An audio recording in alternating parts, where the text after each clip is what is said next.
Uma curiosidade que é muito comum é em relação à curvatura da coluna, certo? Muita gente pergunta assim: Manuel, o que é normal? Eu tenho uma coluna muito para dentro ou ela é muito para fora? O que é pior ou menos pior? Os dois são ruins, né? E são ruins de formas diferentes. Cada paciente vai sentir um tipo de dor. A gente tem aqui na coluna o que seria uma curvatura fisiológica, certo? Uma lordose fisiológica, uma cifose fisiológica aqui e depois na cervical mais uma lordose fisiológica.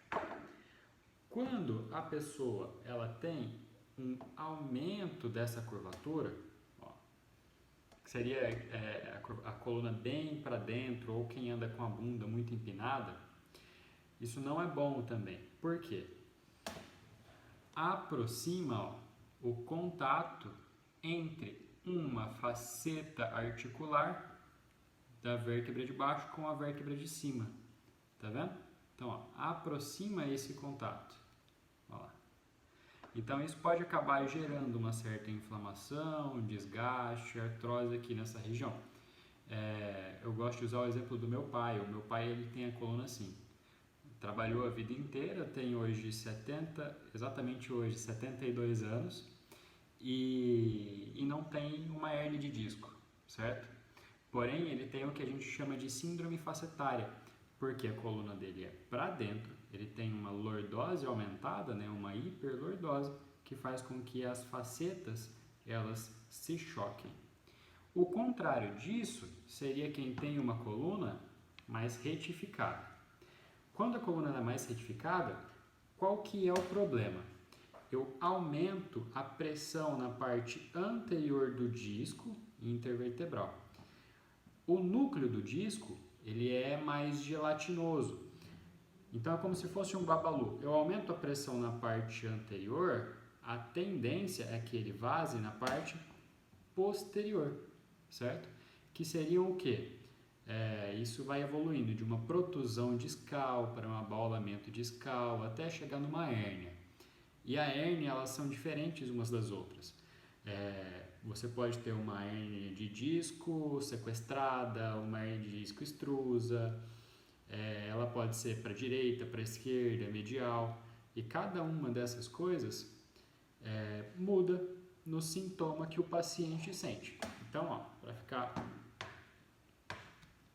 mais fácil de entender, isso aqui é uma hérnia de disco extrusa, ou seja, o núcleo do disco vazou e ele aqui, comprime o nervo, certo?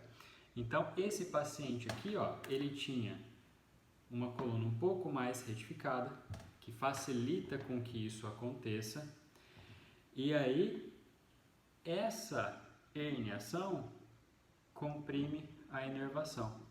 Então, a tendência é que ele incline o corpo para o lado para abrir um pouco o espaço e dar mais liberdade para esse nervo e diminuir essa compressão, certo?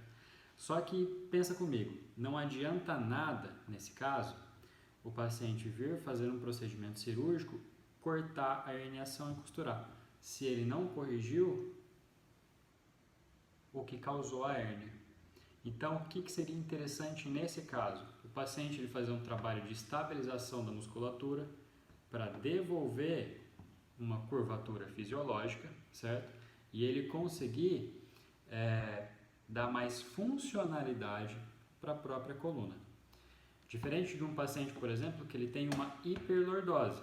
Esse paciente eu preciso trabalhar ganhando mais espaço nessa região, mais mobilidade entre as vértebras, né? Talvez soltando um pouco mais a musculatura da região, trabalhar a pelve, né? O ilíaco e estabilizar a região anterior.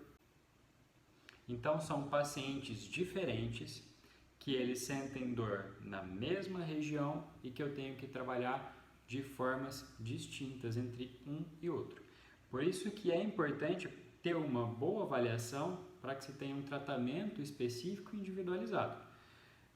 Por isso que dicas de internet, dicas de o que fazer quando sente dor lombar, nem sempre funciona para todo mundo. Para uma pessoa pode ser boa e para outra pode inclusive piorar o problema.